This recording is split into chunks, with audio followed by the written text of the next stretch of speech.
Ar seniai planavote dalyvauti Dakaro ralyje ir kiek užtruko pats pasiruošimas? Jo, iš tiesų, turbūt tiek pas mane, tiek pas Saulių ši svajonė arba šis tikslas atsirado turbūt ne tuo pačiu metu. Tai aš galiu pasakyti savai, manau, kad Saulius galės pakomentuoti tai, ką gyvenimas jam davė. Aš manau, kad jeigu pasižiūrėt chronologiškai, tai prieš kokius 7 metus, jeigu manęs dar būtų kažkas paklausę, ar man yra įdomus Dakaras, aš būčiau sakęs, kad Dakaras neįdomu, ten lėtai važiuoja. Prieš 5 metus turbūt mano mintise jau nebuvo tokio kategoriškumo, matyt buvo tam tikros gyvenimiškos patirties jau atsiradę ir galvojau, kad tame tikrai gali būti pakankamai įdomu. Prieš 3 metus tikrai žinojau, kad mes kažkada važiuosime į Dakarą. Praeitais metais mes ruošėmės, bet nepadarėme visiškai visų namų darbų, sakysim, ir dėl to nebuvom pilnai pasiruošę ir tai buvo teisingas sprendimas nestartuoti. Šie metai mes jau esame po Dakaro, po tikrai didelės ir labai įdomios patirties. Ir galiu pasakyti, kad padarysime viską, kad būtume vėl tenai. Tai čia yra mano versija. Saulius? Mano svajonė turbūt tokia degintis noras važiuoti kažkada bent jau, turbūt per 10-metį kokį. O tas toks, pavadinkim, pasiruošimas, nepasiruošimas, tai greičiausiai sutapo su mūsų pirmų dalyvavimu Šilko kely, tai buvo 2009 metai. Tai visgi kažkokia logiška įžanga, kaip ir po to gimė, kad po pirmo Šilko kelio, gal ne iš karto, bet po antro Šilko kelio jau materializavosi, kad taip mums reikia tikrai nuvažiuoti į Dakarą. Tai toliau, kaip ir pasakė Benediktas, tas noras vis būdavo, užeidavo kažkokiais tai pikais, paskui galimybės, užimtumas, kiti darbai, kiti planai ir taip toliau. Ir susidėliojo, kad kiek mažiau nei prieš metus. O priimtas sprendimas, kad nėra kontrauti, kad galų gale reikia paimti ir nuvažiuoti. Tai gal, sakykime, greičiausiai praeitos vasaros pradžioje jau darbai jau paėmė rimtesnį pagreitį. Buvo 100% akceleracija ir turėjom tikrai paskutinius daugiau negu pusę metų labai aktyvius, labai daug darbo, labai daug užimtumo. Ir aišku, kad dabar, manau, kad startuojant antrą kartą Dakare, tai tikrai daug kas būtų gerokai aiškiau. Šiaip bendrai šnekant, turiu pasakyti, kad važiavom įsivaizduodami, kas yra Dakaras. Ir iš principo įsivaizdavom ganėtinai teisingai. Nežiūrint į tai, grįžus, aš asmeniškai jaučiu, kad aš žinau kokį 1000 kartų daugiau, kas tai yra.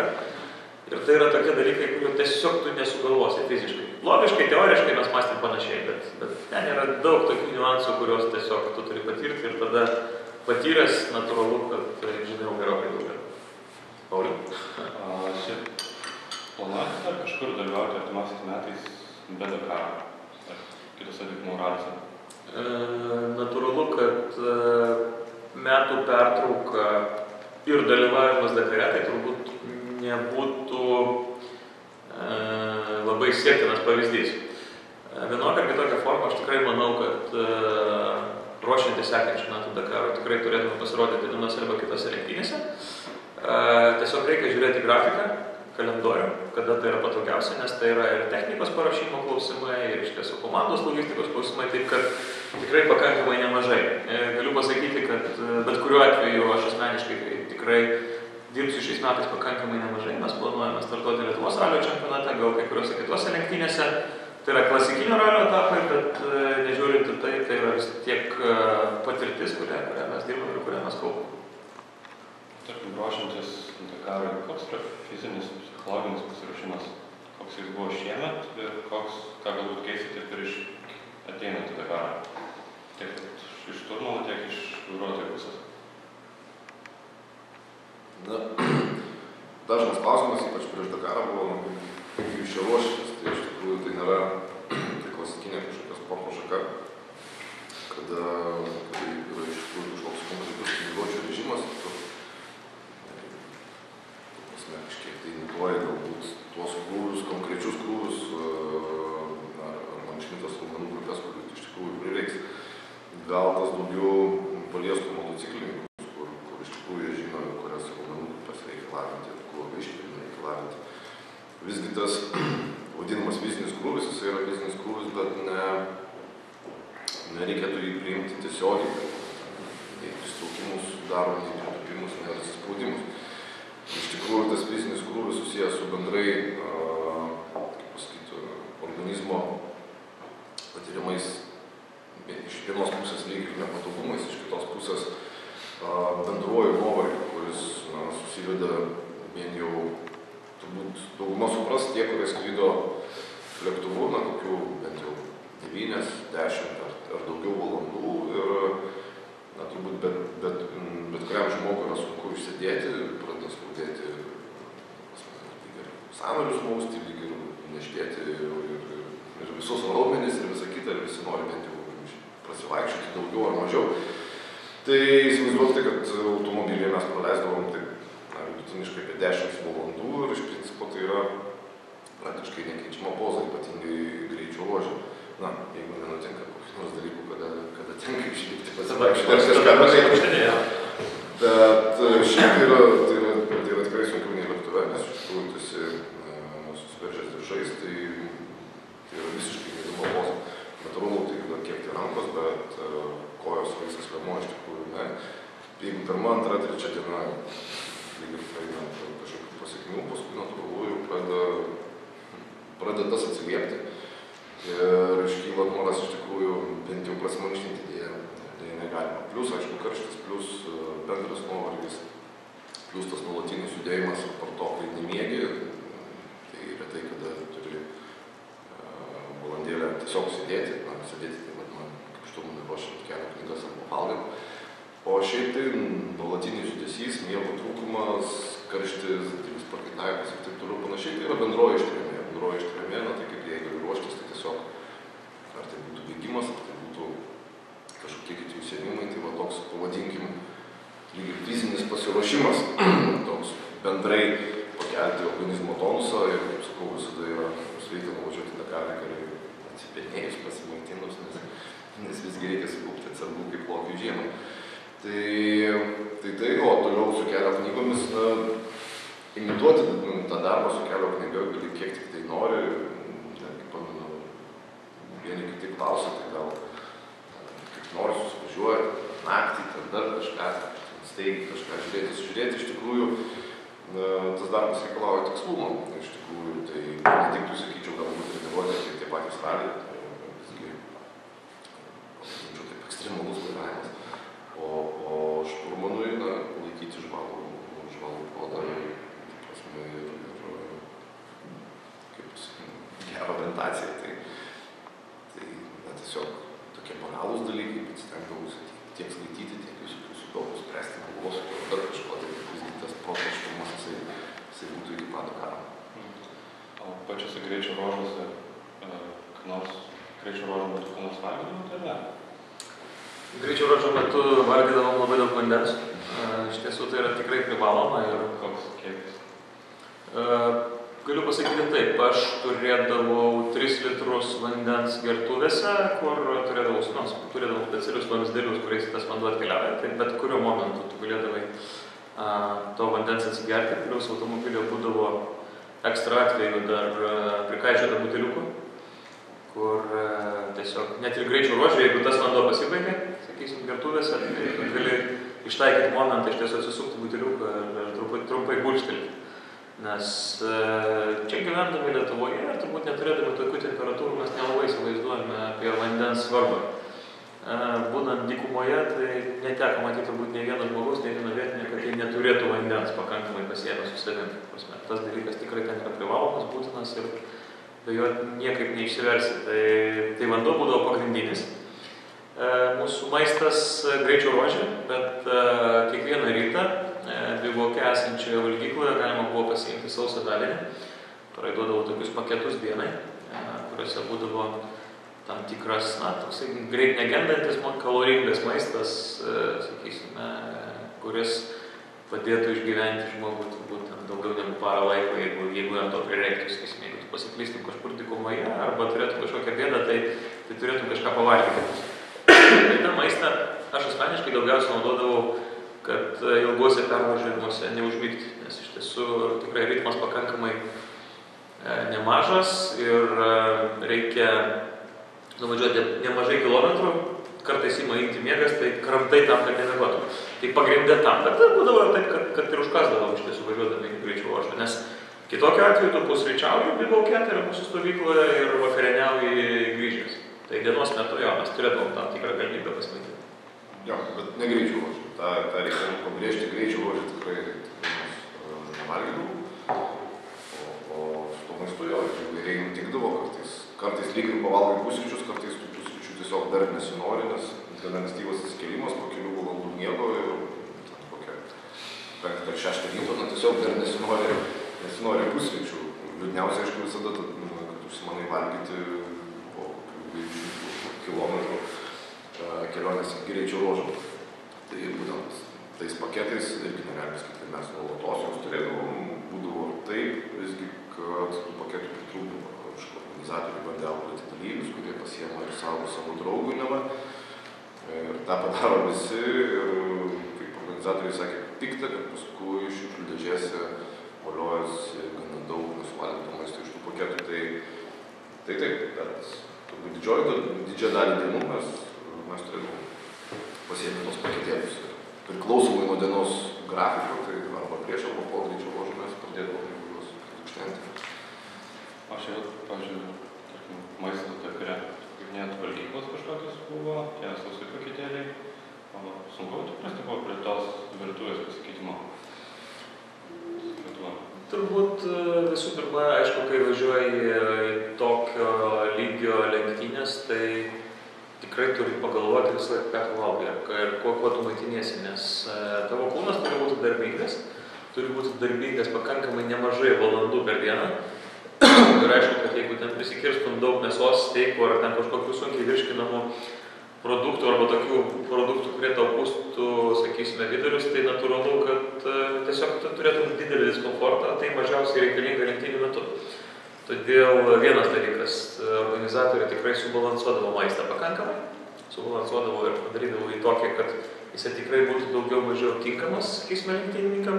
Antra vertus, pats iš tiesų irgi rinkdavais, sakysime, valgyti tokį maistą, kuris būtų lengvai virškinamas, kuris turėtų pakankamai daug energetinės vertės savyje ir kad tu tiesiog gautum savo reikalingas medžiagas. Tai ten tikrai gurmaniškais maistais mes per daug nesigardžiavom, bet per laisvą dieną iš tiesų buvome, per poilsio dieną nuėję į restoraną, tikrai suvalgėm labai skanius pietus. Tai faktas, bet lenktynių metu tai turbūt pagrindinis racionas, tai ten vakare, sakysime, prieš naktį einant, tai kokių makaronų prisivalgyti, bet dar kažką.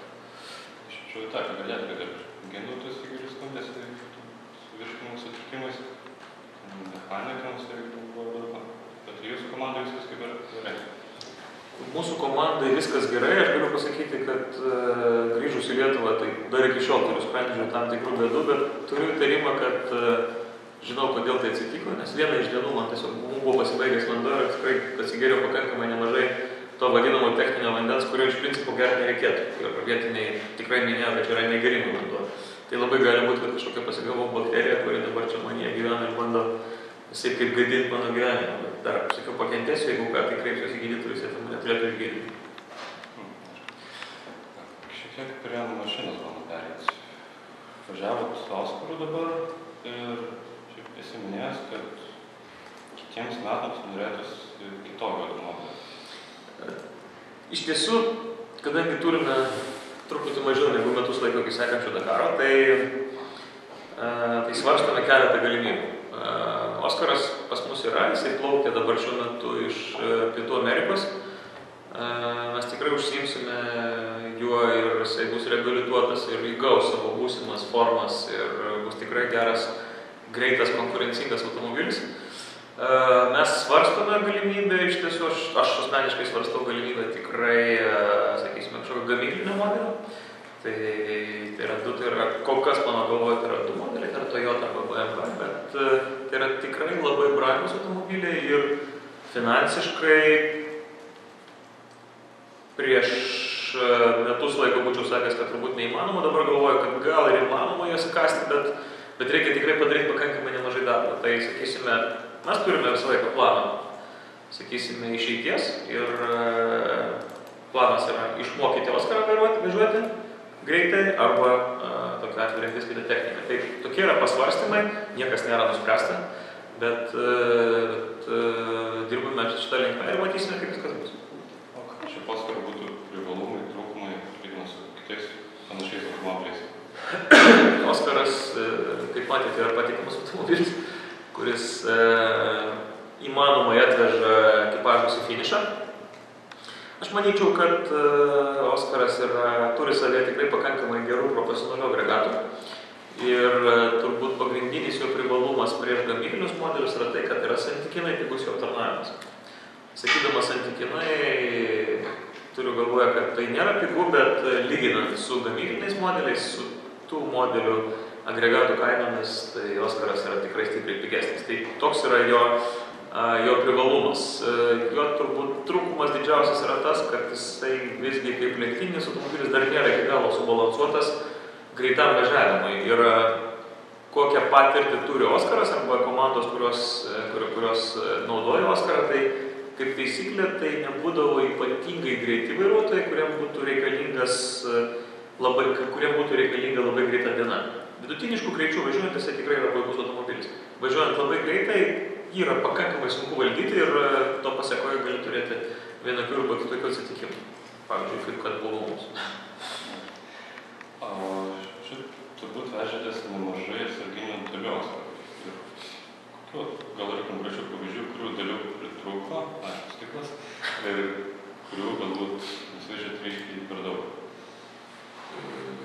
Aš manau, kad mes techniškai buvome pasiruošę tikrai pakankamai neblogai ir detalių prasme neturėjome ypatingo bado, išskyrus kėbulo detalės, kurių tikrai neplanavau tokios scenarijos, bet kuriuo atveju ir dabar įsivaizduoju, kad net jeigu būtume pasiėmę komplektą atsarginių kėbulų detalių, jų greičiausiai nebūtų užtekę.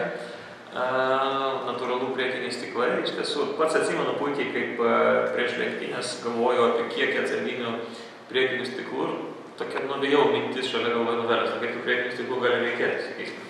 Man tuo metu pagrindinė mintis buvo apie tai, kad gali būti lenkimai ir gali būti kažkokie akmenys, kurie tą stiklą galėtų pažeisti. Tai pagrindinė mintis buvo tokia. Kaip rodo patirtis, buvo visai kitų istorijų, buvo visai kitų atsitikimų ir šių lenktynių metų kėbulų detalių nebūtų buvę per mažai, kiek mes būtume pasiėmę. Na ir šonais tikrai, prasme, ne dėl to, kad jie fiziškai susidėvėjo, sulūžo, bet tiesiog dulkės mėlis, kaip abrazyvas, iš tikrųjų šoninius stiklus, kurie yra iš tikrojo stiklo, sakykime, iš plastiko. Jie gana greitai, susibraižė ir tampa vaizdas kaip per rūką. Tai, kad turėti geresnį matomumą, galima buvo jų turėti keletą komplektų daugiau, tiesiog dažniau būtumėm keitę, būtumėm turėjo geresnį šoninį matomumą, lygiai taip pat galinio vaizdo veidrodėlių šoninį. Turime 2 komplektus ir vienas, man atrodo, dar liko iš mano pusės, bet jisai ne tik dažnai naudojamas. Kaip atrodo, ten mačiau visą galinę bagažinės dangtį nuėmėt. Galinės bagažinės dangtį mes nuėmėm dėl to, kad jisai buvo šiek tiek besideformavęs, bet iš tiesų galinės bagažinės dangtis šiame automobilyje jis yra daugiau dizaino elementas negu realiai poreikis.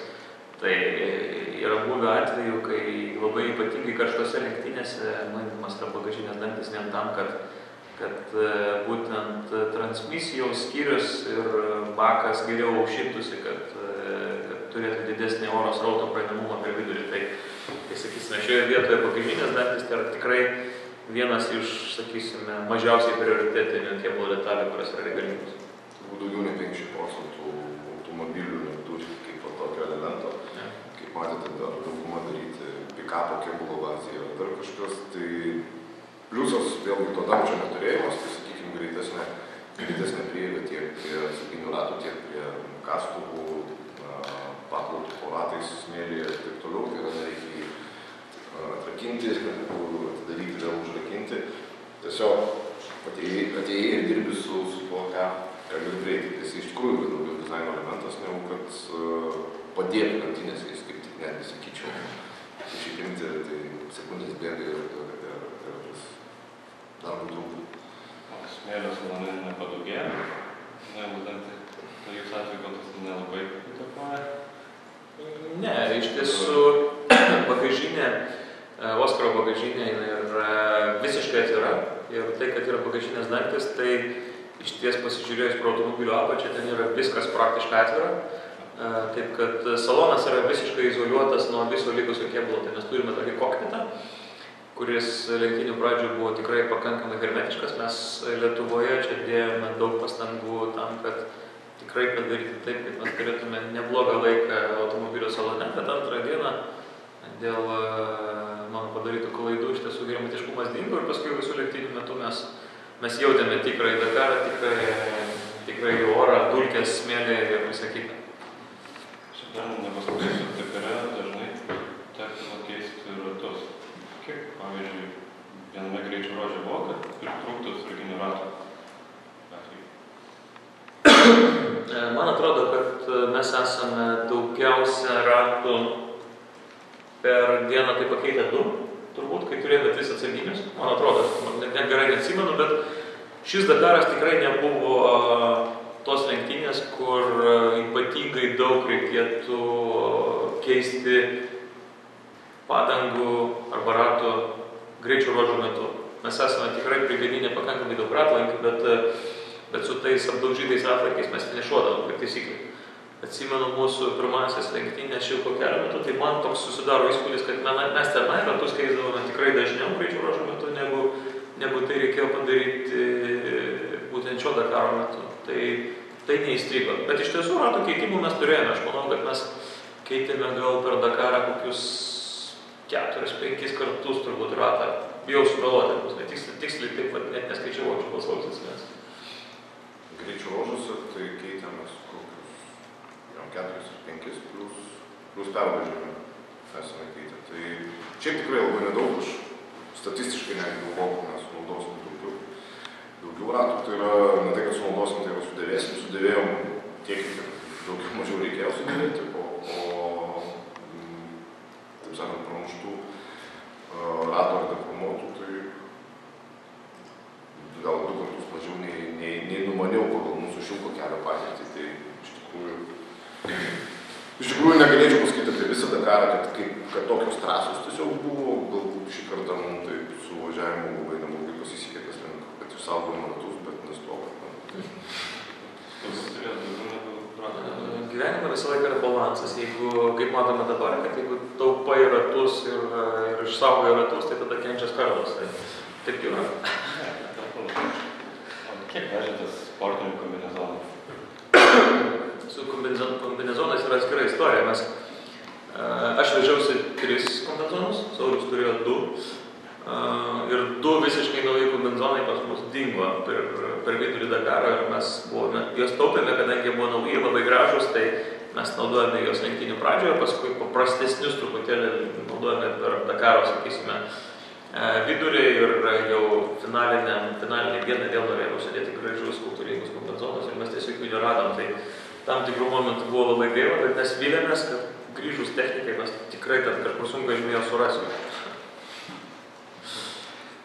Kokį šiaip prisimenat tokį įdomiausią, galbūt juokingiausią epizodą iš tų 2 savaičių prie Ameriką? Manau, kad epizodų buvo labai daug ir kuo daugiau laiko praeis, tuo jie turbūt vis labiau taps juokingi. Aš turbūt taip galvočiau. Man buvo labai linksma matyti, prisimenant tą Scanpixų nuotrauką, kai mums per kelią pervažiavome Bėga Lama. Tai ten tiesiog buvo gavosi graži nuotrauka ir net keliavo visą pasaulį, bet matyti tą lamą bėgančią per asfaltą tikrai buvo pakankamai juokinga, nes toks vaizdas, kad tai būtų ledas ir lama tik tai būtų išmokusi bėgioti. Tai jinai tokia tikrai labai šlubuodama ir labai keistai bėgo per kietą pagrindą. Ir paskui mes diskutavom su Sauliumi, sprendėm, kad greičiausiai tiesiog per kietą pagrindą jos niekad nebėgiojo ir tai buvo nuostabu ir ta prasme tai buvo kažkokia nauja patirtis. Nes įprastai, kada bėgi per smėlį, ten yra nelygu ir jos ten gerai jaučiasi. Tai va, tai tokia, prisimenant posakį karvė ant ledo, tai ten labai gerai tiktų. Daugiau linksmų istorijų savo atsimenu? Tai kažkaip dar ne tai, kad nesusitubėjau, kad įsiplėjau mintį prasifiltruoja, keletas tada jos mistifikuojamas ir visą kitą, tai šiai dienai galbūt dar dar neįsiputravo, ta prasme, yra visa galva, kaleidoskopas ir tos linksmos istorijos kažkiek susijusios buvo atveju, kada pasiekėm iš situacijų, buvo atveju, kada iš lūpų lūpas pereina kažkokie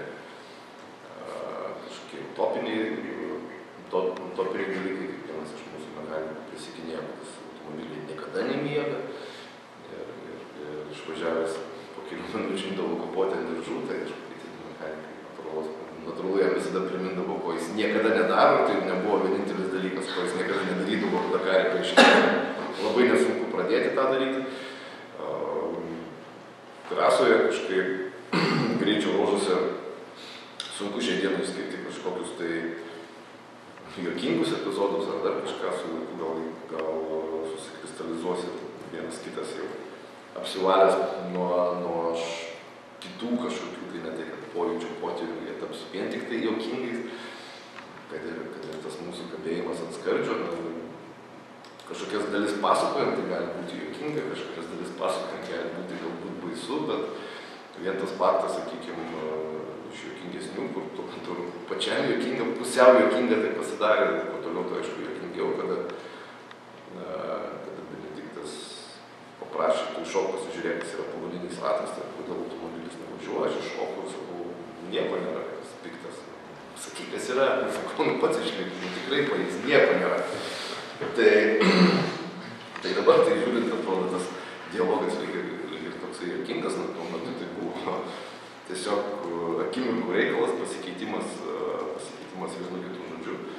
Tai aš manau, daugiau tokių epizodų irgi po truputį susigulės ir kai kas taps tiesiog tokiam juokingom nuotraukom. Tai gal šiai dienai sakau, anksti tokius komedijinius epizodus išskirti. Sakykite, ar nėra planų papildyti jūsų Dakaro komandą dar vienu ekipažu? Aš manau, kad tai turėtų būti kažkokia gal net ir natūrali raida, nes žiūrint į dabartinius, sakysime, mūsų komandos pajėgumus, tai, sakysime, mes galėtume stiprėti iš tiesų ir tas stiprėjimas natūraliausias būtų, jeigu įsilietų į komandą iš tiesų dar vienas narys, bet tai yra ateities planai, iš tiesų dabar kažkokių labai ypatingai konkrečių variantų mes neturime, bet manau, kad su šiuo projektu tikrai turėjome padidinti susidomėjimą Dakaru ir tikiu, kad tikrai yra žmonių Lietuvoje, galbūt ne tik Lietuvos, sakysime, kurie galvoja veikti Dakarą, taip kad manau, kad pagyvensim, pamatysim.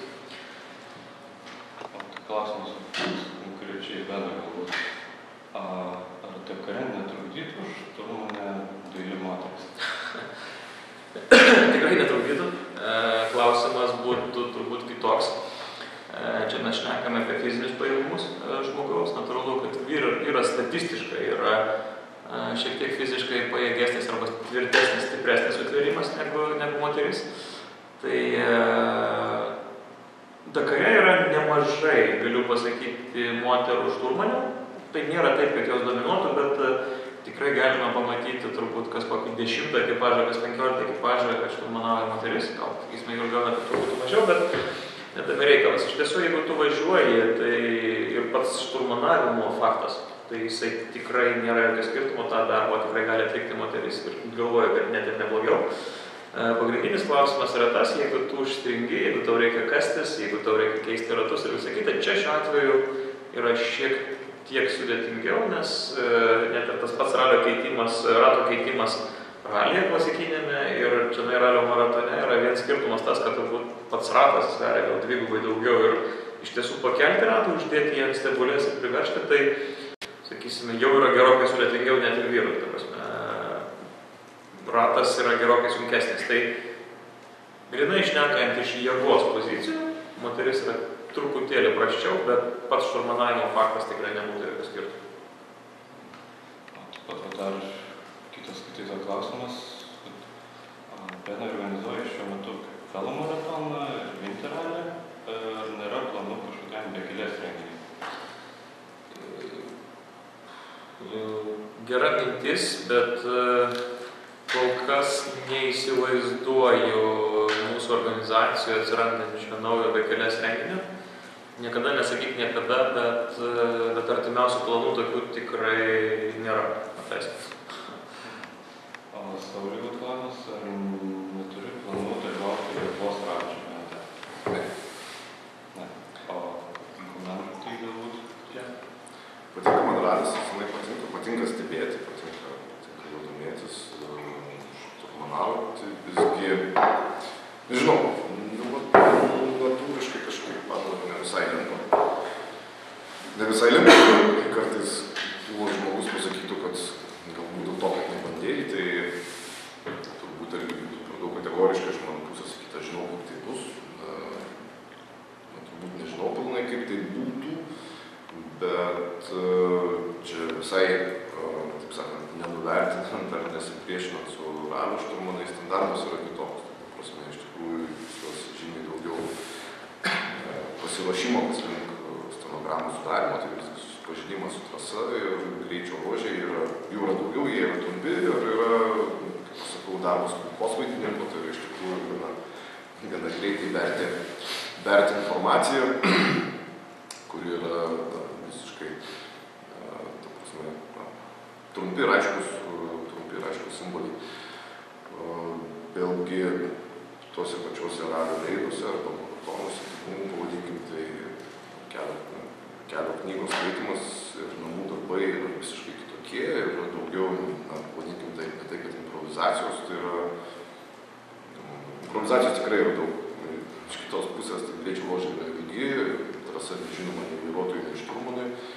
Ir tiek orientacija, tiek navigacija, tiek plius kažkoks tai gebėjimas išspausti maksimum iš to, kas pateikta, arba tiek, kiek pasiruošė iš anksto, sužinodamas apie tas vietovės. Tai tas galbūt daugiau žabi ilgesni greičio ruožai, tas ištvermės reikalavimas, orientacija, kompleksiškumas, tai yra darbas su daugiau instrumentų automobilyje. Tas labiau žabi, dabar suplakti viską į krūvą, bet ne tik tas taip, jūs tam pasišventęs važiuoja ralio reidus, aš tiesiog tada jau fiziškai būtų iš tikrųjų sudėtinga važiuoti pakankamai ralio varžybų, tuo pačiu ralio reidų. Visgi ralio reidai, kaip Dakaras, tai daugiau nei 3 savaitės, taip sakant, iš nebuvimo Lietuvoje. Tai yra vienas, pavadinkim taip, renginys, kada raliai su pasiruošimu 3 dienos. Iki 4 dienų. Tai jų gali būti daugiau, bet jeigu aš bandyčiau savo darbotvarkę ar savo kalendorių sudėti dar 10 ralių ir norėti pavažiuoti kokius 3 ralio reidus, fiziškai tai būtų neįmanoma, tai aš jau geriau atiduosiu preferenciją ralio reidų. Jeigu tarkim, koks 12-metis tėtų ir tavęs noriu paklausti, noriu tapti šturmanu, nuo ko man pradėti? Ką tokiam padaryti? Visų pirma, 12-metis, jeigu paklaustų, nuo ko man pradėti, tai tikrai sunku būtų pasakyti. Tai yra žmogui laukti tol, kol jisai gebėtų šturmanauti, tai yra vienokie ar kitokie apribojimai. Teoriškai turbūt 12 metų, aš nežinau, ralio reiduose būtų tikrai sunku, kaip Benediktas sako, dėl atitinkamų fizinių krūvių arba pakelti tą visureigio ratą, nors akseleratų gal visokių jau dabar yra, tai yra gana vyrai Lietuvoje gana greit iškysta į viršų ir įgyja jėgos. Bet šiaip nėra kažkokių ypatingų dalykų, nuo ko pradėti. Tai nuo ko pradėti, aišku, tai, ką galima daryti, tai, ką aš dariau mokykloje visai nesiruošdamas būti tuo pačiu ralio reidų šturmanu. Tai yra anksčiau orientacija, tai sporto orientavimas į varžybos, tai yra viskai susipažinimas su erdve, darbas su žemėlapiu, darbas su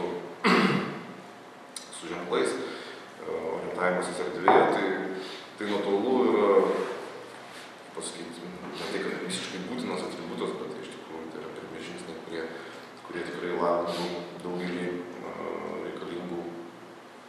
reikalingų gebėjimų. O visa kita, tai, kaip pasakyti, nuolatos mankštinti savo smegenis, tas tikrai nepamaišys. O realus darbas, tai reikia pradėti daryti, nors važiuoti, kad ir trumpus ruožus ar dar kažką, nes toliau knygutėmis daugelio dalykų tikrai neišmoksi, reikalinga praktika. Galėtum, kad gyvai parodyti vieną lapą iš kelio knygos, kažką reikėtų sunaviguoti. Manau, labiau reprezentatyvą surasti, tie lapai yra gana skirtingi priklausomai nuo ruožo, kurie yra tokie gana paprastučiai. Jūs turite ir varėkštą, tada pavairuoti. Tai, na, šiaip toksai nedikuminis ruožas, nežinau, kaip tai matosi ekrane.